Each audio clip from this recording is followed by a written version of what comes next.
Food and weight obsession can be exhausting. Losing weight, gaining weight, dieting, feeling like a failure because you missed a workout, binged, overate, or gained all the weight back. The cycle is endless and it can be maddening. But I'm here to say you can stop the mental madness. You can take back control of your food behaviors, but you have to face your fears, you have to ask for help, and make a change. I am Leslie M. Thornton, permanent weight loss coach from hpwl.co. This is Hypnosis for Permanent Weight Loss, and I know you can make this happen. On this podcast, you will hear how to stop the mental madness, love your body, trust your food decisions so you can create a life of happiness, freedom, and inner peace. Hello. Leslie M. Thornton, Hypnosis for Permanent Weight Loss. I think I've done a podcast on the cause of binging and purging before, but I was asked by someone on my team to do another one and to specifically talk about the emotional aspect of this. And it's actually pretty simple. You know, I was talking to another hypnotherapist a couple weeks ago who's been practicing for 45 years, I think. And such a refreshing conversation just because he's seen it all, and to be able to get all of my thoughts and everything that I've seen after having hundreds and hundreds and hundreds of conversations with people about just the beliefs that are holding them back from being able to be free from the food, body, and weight stuff, but also in life as well. Because whatever that belief is that's holding us back, say, for example, there's a belief like, I can't do it. If you have a belief that I can't, or I'm not capable, or I'm not worthy, or I'm not deserving, or no matter what I do, everything always falls apart, or I can't stay consistent, or I can't stay motivated, whatever kind of belief that you have going on is going to be, the belief that takes you out at the end of the day. It's going to be the belief that after putting together maybe months or weeks of really great eating, that thought is going to chime in. And then all of a sudden you're back in the food and way overdoing it and being mad at yourself, et cetera, et cetera.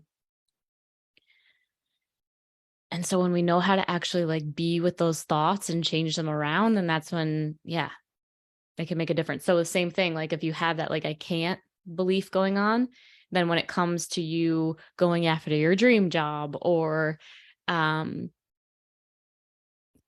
facing your fear of being alone, or being honest with yourself about the fact that you're not happy with your current marriage, or whatever is the situation, it's going to be the same. It's going to be the same thing that holds you back.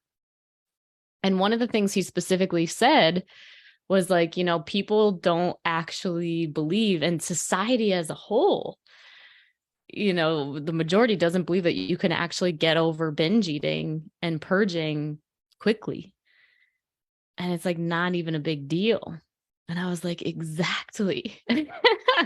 It's interesting because, I'm a nurse by trade, and, you're trained in these things, and pardon my ignorance if, there's anything that I'm missing, but we tend to view society views binging and purging as this freaking terrible disease, and just something that's just bad, oh my God, that is terrible. That's the worst case scenario. That's the worst thing that you could ever do ever. And don't get me wrong, it's definitely dangerous when done in a large amount, right? We can actually, really mess ourselves up by participating in that. But just the fact that there's so much shame and embarrassment around those things is why it's so bad for people.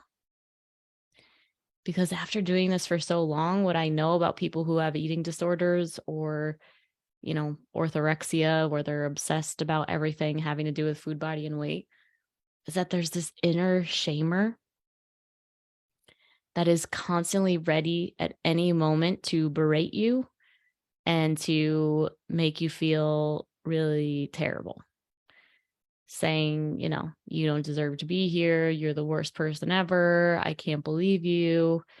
And it's like, consider the fact that your whole life is revolving around trying to make sure that that voice never kicks on. AKA, your whole life is about trying to avoid pain because the shame creates pain in the body, and we're designed to not want to feel pain, to avoid pain, because who wants to feel that? And it, puts our survival in jeopardy. So yeah, the shamer comes in and starts berating you for all those things. So here's what it could look like. Because here's the thing is, like, you get really good at avoiding the shamer. Number one way you can avoid the shamer is by overeating, binge eating, purging, because that gets that painful feeling out of the body quickly. So like I've said in previous podcasts on this, like, it's very smart, actually. It's a very smart way to get out of that shaming pain that you experience, to purge, because it gives that visceral, like, okay. And to binge also can, like, numb it out in this way that's like, okay, now I'm like so numb that I'm just going to pass out and fall asleep, or whatever else that we do in that process. And there's a better way. So what I was specifically asked by someone on my team to speak on today in regards to binging and purging is that when it's happening, it's really signifying that there is a large emotion, and it could be from that shame or that blaming self, that needs to come out. And this is why it's so easy to cure these things and to have it be not an issue anymore for people. And it's a process. So I'll say it with the caveat, but I've even been very close with someone who was binger, purger, anorexic, and I can see that it's the exact same mechanism, okay, of like that inner shaming happening. It's just whether or not we're conscious of it, or if our consciousness is ready to look at the inner shaming, or the, what's actually going on that's creating it. Because here's the thing is, we can't actually get to the source of why these things are happening if every time it happens, you immediately use that as evidence to prove why you're a food addict, or why you're broken, or how there is, in fact, something definitely wrong with you that cannot be handled. If you have that belief, and society will agree with you, if you go to a, eating disorder clinic, or, however that's taken care of for you, like, they will buy into that with you. And like, I do think that there is a place and a space for that being what's necessary for certain human beings to, on their journey of healing, to go into a center like that. I want to be clear that I'm not bashing any support avenue, but I also will say that that person that I know who binger, purger, anorexia, who went into that space, the treatment that they gave her to get past her anorexia did not help her, and in fact made her stop trusting that anyone could help her, and that her binging could ever be controlled. And the reason why is because they don't teach you in the hospital the emotional mastery tools necessary to have your experience be different. And they also are grouping every single time that you binge and purge together as the disease, and as the mechanism, like the same thing, like it's the same, your disease is what's causing that. And so it's like the way to cure the disease is by force feeding you, or like making you eat food. But how long is that actually going to last if we're not looking at why that behavior happens the last time? Let me give you an example. I have a client right now who, she looked at it and she's like, I'm still binging, I'm still binging, I'm still binging. And she had that, she admitted of like, I am trying to prove to you and to myself that I do have a problem. And I said, so we need to, number one, let go of that thought that you have a problem, like this is like, and let's now, number two, step two, let's break down each binge. So we looked at one of them and she had a hard situation at home, followed by a hard situation in a work conversation with her boss. And then she immediately, she kind of snapped, and then she said, and then I made that decision and I was like, I'm going into the food. It's like, okay, so we can safely say that it was the emotionality that drove you to eat. And she was like, yes. And it's like, so if we gave you the tools to actually be able to feel your feelings, which is not easy for people. All right. A lot of us do not feel safe to emote, or we're like, I'm at work, I don't have any time for this, or it's embarrassing, or I'm unable to do this. That's another block. And we can still find a way. I work with my clients on this all the time, that you can actually safely be able to feel your feelings. And it may not be perfect and it may not be instantaneous, but by the end of the day, we can clear that baby out. Right. I talk all the time about how when we're babies and little kids, we cry like at least 4 times a day, 5 times a day, depends on how old you are. If you're a baby, like 1,000,000 times a day. And then all of a sudden we become adults, and it's like, I talk to people all the time. It's like, so how are you with your emotions? I get 50-50. Some people are like, I cry I'm an emotional mess, I cry all the time. The other 50% are like, I don't cry. I can't remember the last time I cried. Okay. And both are things that we get to look at, because if you're a crier, but it's not a productive cry, you're crying and then you're crying from the place of, I'm crying because I'm broken and I'm a victim, and you're still in the belief system that this is terrible and this is wrong and bad. And like something's wrong with me for the fact that I'm this sad and I'm never going to be able to get out of this. And you really buy into that, versus when I cry, I allow myself to be a victim. Okay. So, and the people who, and I'm on the spectrum of the people who are like, oh no, I never cry. Cause it's like, you're so self-aware and you've done so much work on yourself that you're like, I don't need to do this. Right. Or like, like, no, nothing's a big deal. People have it harder than me.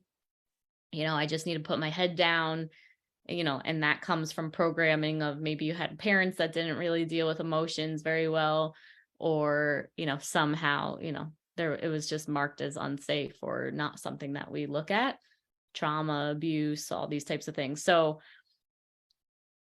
for me, I was on that end of the spectrum and was like, oh no, I don't cry. But then I could see that like the way that I was quote unquote crying was either by binging or by dieting. I'll say that again. When I needed to cry, the way that I dealt with that was either by binging or by dieting.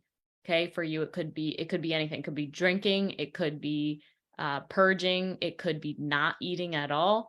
It's just like, it's all these things that we hang on to control, because what you're really trying to do is control yourself from not feeling your feelings, because it's unsafe to feel. All right. So, when you're, okay, so then that's what's going on. So either way, it's okay. And then the person who's the crier, like I said before, needs to be, needs to like look outside of it. So anyway, going back, I got it now. I lost my train of thought for a second, but we got it. So I had to do a lot of work to make myself feel safe and know how does it actually make myself cry, because I was like, I can't even get myself to. Even since I was a baby, I never cried, apparently, even as a baby, I was told. So it's like I came with this. Okay. So apparently, so it was like really challenging for me to like cry or feel my feelings or whatever. Now that I do, and I like, actually, if I feel like this, like anxiety or whatever going through my body, or I feel the inner shamer kick in or whatever, I will find a way. I'll Google, videos that will make me cry, or, I'll do some inner work that we teach our clients, and I'll actually like see myself as a little girl, like coming up to me and crying, and that will make me cry. And then when I let her talk and be a victim and be like, nobody cares about me, nobody loves me, this is the worst, I'm alone, like just like I let her just be so like that, right? Like just such a victim.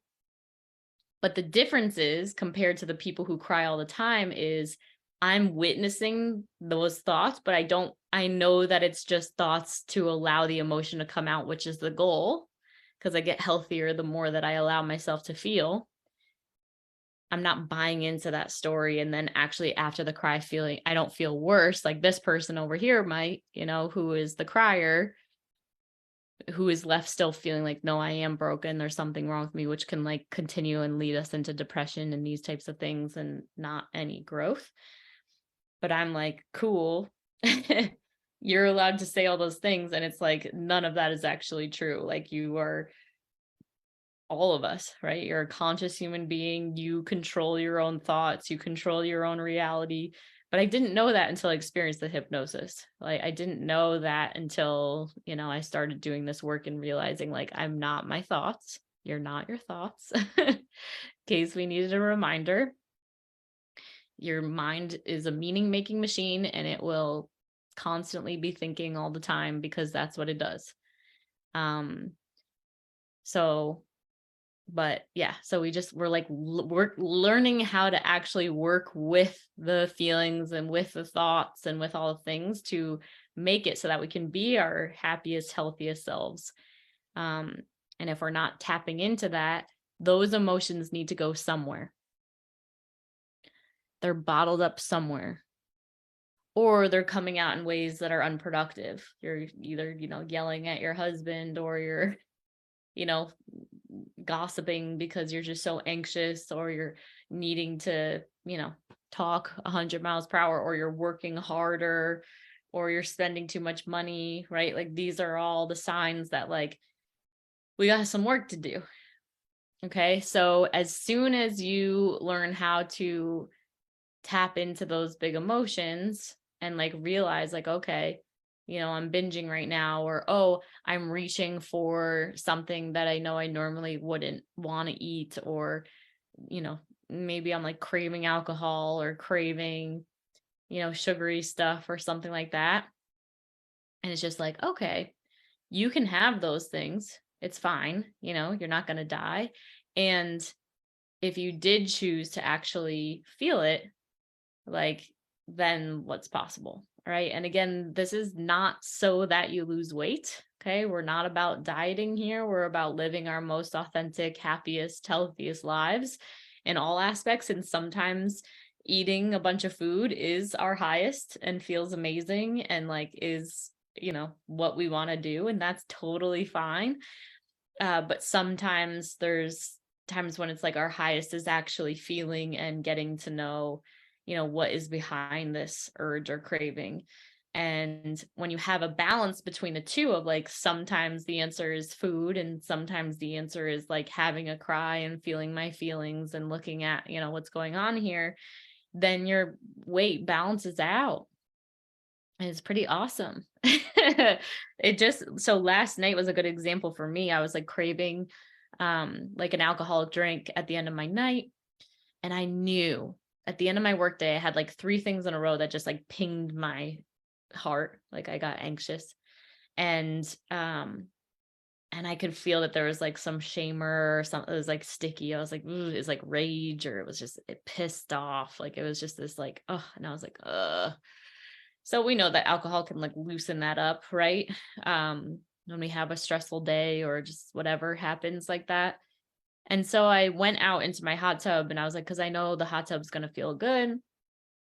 And so I got into the hot tub, and I did bring with me a drink, but I told myself like, and if I decide that I don't want to have it, that's okay too. So as soon as I got in the hot tub, I felt better. And then I was like, all right. And I actually didn't end up drinking the drink, and I ended up doing the reparenting tool that we teach our clients in the hot tub. And it was awesome. It was so good. It was so good. I think I've shared on here before, that recently I've made the conscious decision to date myself, um, which has been getting better and better. It's really fun. I highly recommend it. I highly recommend it. It was like something that I was like scared of doing for a really long time. Like being alone was not okay with me.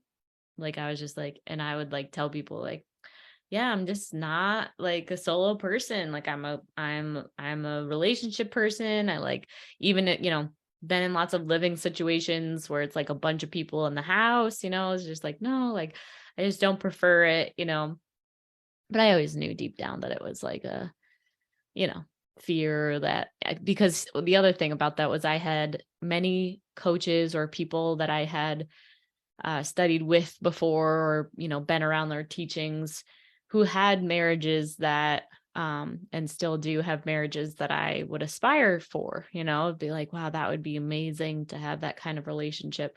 And every single one of them was like, I spent X amount of months alone, on purpose. And I was just like, no, like resisting it like the plague or whatever.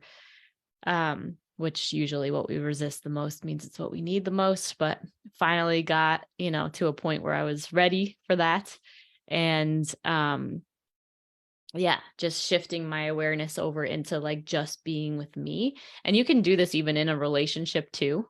Um, you just need to take more time and space for yourself. Like I was thinking about this last night when I was in the hot tub of like, because I was like, when I am in a relationship and I am married, how am I going to be able to like continue having this relationship with me, when I'm there? Because it's just like so easy to get into, habits of just like sharing about the hard things in your day or, venting or, asking for, some kind of like nurturing or whatever, which is fine. It's not that we can't do that, but the amount of awarenesses that I get from not having anyone to be that, person that's going to make me feel better every day is amazing, which is how I know I'm not ready for a relationship because I want to feel really strong and like just it like being me that's sourcing it for me.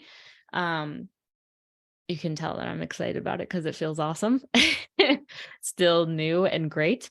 Um but, from myself last night of like shamer, hot tub, feel my feelings, saw. So what I do, and here you could try this for yourself next time anything like this comes up, is I dropped into the feeling and I was like, if I was to know, like, how old is this emotion? Like, how old am I? Like, if I were to know. And it was like really young. It was like 1, 2, 3, 4 years old. Okay. And then I imagined, I had visualized my 1, 2, 3, 4-year-old self in front of me. And she comes running up to me and she's crying. She's just like really crying hard, like really sad and really upset. And I was just like, what's happening? And she's like talking to me about how she has absolutely nowhere safe to feel her feelings. Like she's just running around and she needs help. She needs answers. She needs, comfort. She needs anything. And she's not able to get it from anywhere. I'm like starting to feel a little emotional thinking because it was so sad. And immediately, like when I heard her and I saw her, I started crying, which is what we need to do to help ourselves get over these things so we're not binging or doing behaviors that just are numbing.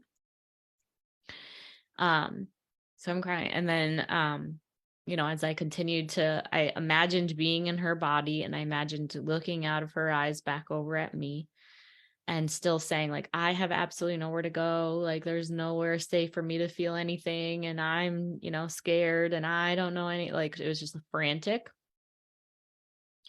And, the way it makes me feel is terrified. And what I need more than anything in the world is, someone to freaking hear me, and like, I need to feel like safe. I need to feel anything, whatever. And, yeah, so then I shift my awareness over into, my current self, like imagining, I received everything that little girl just said. And it's like, what I hear you saying is you don't have anywhere to go. And, the way it makes me feel to hear you say that is like so bad for you. Like, that's so bad. Like, that's terrible that you don't have anywhere to go. And what I want for you more than anything in the world is for you to know that, I love you no matter what way you are. Because she had also said about how, like, she's can't feel the feelings because people don't love her when she is highly emotional. Um, it's just like, I love you no matter what way you come to me. I love you if you're having a tantrum. I love you if you're mad. I love you if you're sad. I love you if you're standoffish. I love you if you're bitch. Like, I love you, period. Like, that's gonna make me cry right now. It's like so awesome because it's like so, and I see this like in all the people that I talk to, is like, we judge ourselves for having these feelings, and we weren't given the parenting that we needed. And it was so crazy. Right after I did this session in my hot tub last night, I opened up my phone, and the first thing that pops up, I was watching like a Facebook reel, and it was like, the video was like, as parents, we don't realize that if our kids are coming to us, this is what the video is saying. If our kids are coming to us and they are really upset, what they need is for you to get down, like crouch down to their level, and just take them in and hold them and just tell them, everything's okay. Everything's going to be okay. Everything's going to be okay. It was like, what? Like, that is what, like, right. And if we didn't have parents who knew how to do that, then we don't know how to do that for ourselves. If we just had parents that were like, quiet down, or like, go in the other room, or, like, oh, like, everything's fine, like, just go, blah, blah, blah. Like, but there was no physical intimacy. There was no, reassurance. There was no like loving you and saying it's okay to be sad, or it's okay to be angry, or I love you no matter what way you are, or like listening to what they're so devastated about, which of course parents can't be perfect. You're not going to like get it every single time, but a fair amount. um yeah, it messes us up. So yeah, to be able to like let her know, like, I love you in all these ways. And I could see specifically in past relationships that I've had, that as soon as the person I'm dating has a reaction because I have an emotion, I completely like, my anxiety goes through the roof. Like, I feel like, oh my God, I blew it. Like, now I'm sad in front of this person, or like they saw me weak, and now we're done, and I kept attracting partners who, they were triggered by my emotions. They weren't able to hold it for me, because you attract your parents before you heal these parts of yourself. And then it would be me trying to like make up for it, or like show that I'm not that, or like talk my way back into the relationship, or be like, instead of being like, that's messed up. It's messed up. Because the reality is like, someone who's a healthy human being who sees someone else crying is going to be like, just so loving. Like, how would you be if someone came to you crying? You'd be like, oh my God, come here. What's happening? Like, you would care, but as soon as someone doesn't do that with us because of our programming, we start acting as if it's our fault, or we need to change something about ourselves, when in reality it's like, right. So now I know that I've stepped into this new realm where it's like, I love you no matter what way you come to me. I love you in every single aspect. And it was like, kind of like go oscillating for like a future partner of being like, that's how they're going to be with me. My dog has been such a huge gift to me that I got recently, because she's shown me that like, I can have something that's, better than I could have possibly imagined for me. Like, there's just going to be that match that just works, and it's consistently good. And sure, we'll get mad at each other, and there'll be things, but like, overall, there's that steady, like, I never have a doubt that I have the wrong dog. Like, I'm like, this is the perfect dog for me. And I can't wait to have that experience one day with another human being if that happens. But the way that that's going to happen is by me being that for me, of being like, I'm the perfect human being for me, and having someone else just like decide that for themselves. And, that's just the way that it is. Yeah, is an experience that I think everybody deserves to have. So yeah, and then it just being like, and that person who was also loving her was then saying like, listen, like, I only want you to be living according to God's plan for you. Like, I love you so much, and I want you to be everything that you came here to be during your existence on this planet Earth, right? Like, even if that means that we can't be together anymore, even if that means, anything, like, I love you that much that like I just want you to be you, and like fully express that and listen to whatever God is saying to you, and it's just like, and that to me is like, and that would be how I would feel. That is how I feel about freaking every human being to a fault sometimes. Um, but to have that be the thing. So super healing. And you can practice that tool on yourself. If you can tell that there's emotions going on or there's a big binge, just steps again, like number one, don't be afraid of it. Okay. It's not bad. It's just you're learning about yourself and how to be better with yourself and your emotionality, right? You weren't taught how to feel your feelings productively or in a way that works. You're on a journey to figuring that out. All right. So, if the binge happens, the binge happens. Thank God that it's not, drugs and alcohol to the point of death, like could be worse, even though it's not great. It's not probably going to kill you today. All right. So as much as you can like stay steady with yourself as it's happening, accept it if it does happen, and then get curious after it happens or while it's happening, instead not to try to control it, not so that you're trying to stop it, but of being like, what is the emotionality? How old is this part of me? What happened before this that is making me feel this way? Okay, I can see that it was because I had a really difficult day today, or I didn't eat enough today, or, whatever had been building up for a while now, and now it's exploding. Some people, their explosion is like big, huge anger episodes at their partners, which can sometimes actually be healthier than internalizing it and, numbing it and eating it, et cetera, et cetera. Okay. And then you can use a tool like I talked about today of like going into the body. How old is it? Like I said, and then imagining that you're in her body and she's coming to you, and just let her say what she wants to say. Right. And then speak back to her, love her, imagine getting down and holding her and telling her it's going to be okay.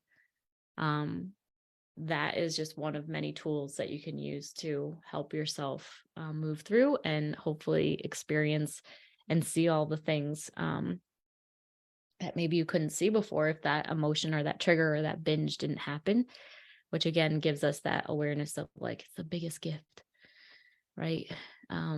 Sometimes this food thing, even though it's so hard and challenging, if you learn how to use it to your benefit, it can be the most amazing blessing. Hard things can give us the biggest blessings. I just heard yesterday someone saying like, raise of hands, who here has learned more when they how do you learn more, when you fail or when you succeed? And everybody had a resounding like, I learn more when I fail. So it's like, okay, maybe you're binging and maybe you're purging still, but there's so much more you can learn every time that you fail. And consider the fact that it's all just like your body just giving you like, just like knocking at your door, to have you start to see what you haven't been able to see yet.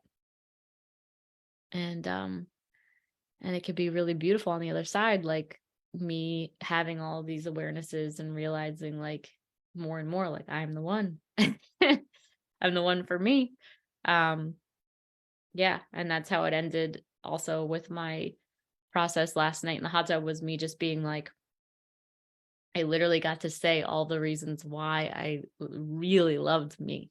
I was like, I love the way you take care of your body. I love that you look good every day and you get ready for work, like even though you work from home and like whatever. I love the way that you prepare meals and like that you eat healthy, but then you also have balance and like have fun with food and drink if you want to, and have total peace around that. I love that the house that you've built for yourself. I love the relationships that you're building, your friendships. Like I just got to list off and be like, damn. And it like, versus the old Leslie, you so definitely fixate on like, oh, this is what's still broken about me, or this is what is like, no, like I've gotten to a point now where it's like I regularly am checking in with myself and regularly like taking action on what I see is the next step to be like the best version of myself. And like it's hard not to love yourself when you're always showing up and doing the things that you say you're going to do, whether it's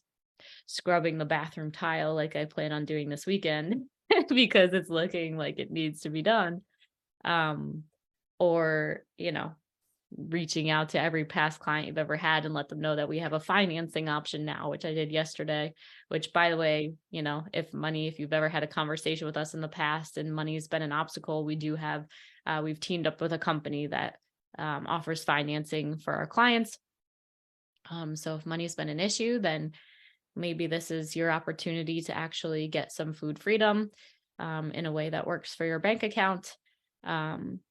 And yeah, so regardless of what it is, if you're taking action, it's just, and then life just keeps getting better and better. And I want that for you. And that was, yeah, the other piece was like that I loved about myself was like, your life is getting better and you're not just like keeping that for yourself. Like you're literally a stand that everyone who resonates with your path and chooses you as their coach and leader, that they get it too, like even if that's, they graduate and then you see something better for them that's not you, like telling them about that and like taking a stand for them to do that thing, or like it's just great, and like 2 years ago I was still engaging with this like you're bad, dialogue that was going through my head. And there's still always more awarenesses and more things to uncover.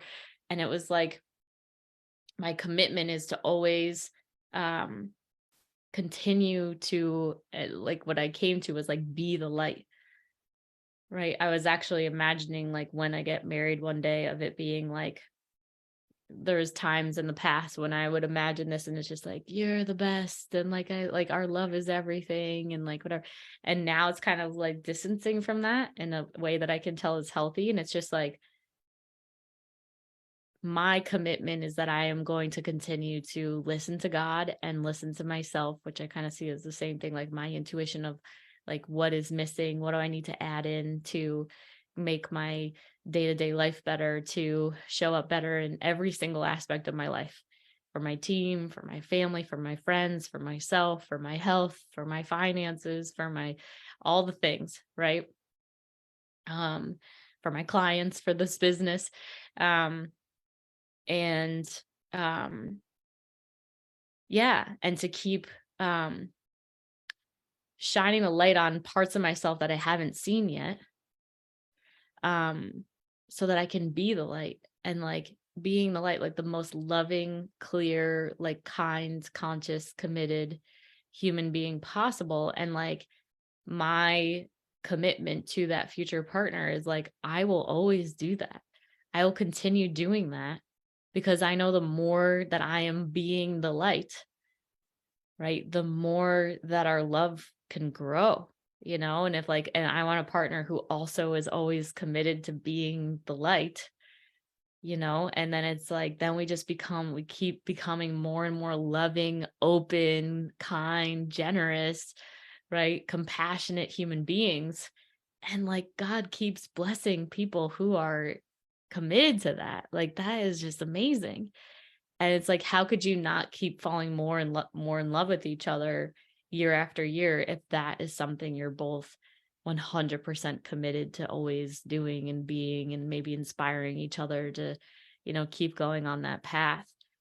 So it's like my promise to that future person is that I will continue to be the light, and learn how to be more and more and more light. Because that's the best gift I could give anyone. And that's the best gift I can give all of you. It's the best gift I can give all my clients. It's the best gift that I can give to the universe. It's the best gift that I can give, period. And it's the best gift you can give. Right. So, anyway, all of that said, if you need any kind of support, you know where to find us. Listen to the prompt at the end, text the word hypnosis to the thing, and be the light with us this year, 2023.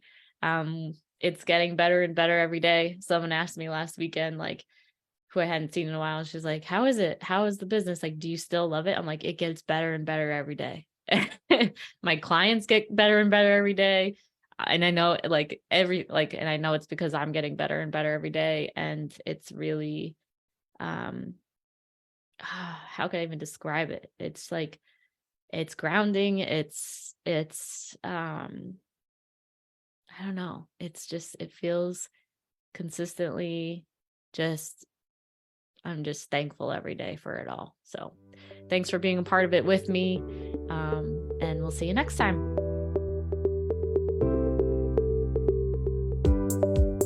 If you are serious about taking action on your struggle with food, body, and weight, then this is for you. Go ahead and text the word hypnosis to 855-BE-ALIVE. That's 855-232-5483. Immediately after texting that number, you will get access to our free training that will tell you why you can't figure the food, body, and weight thing out, why you can't keep weight off even after you've been successful in the past, and how to actually overcome it, including a mini hypnosis session at the end. Don't miss out. Text the word hypnosis to 855-BE-ALIVE. That's 855-232-5483.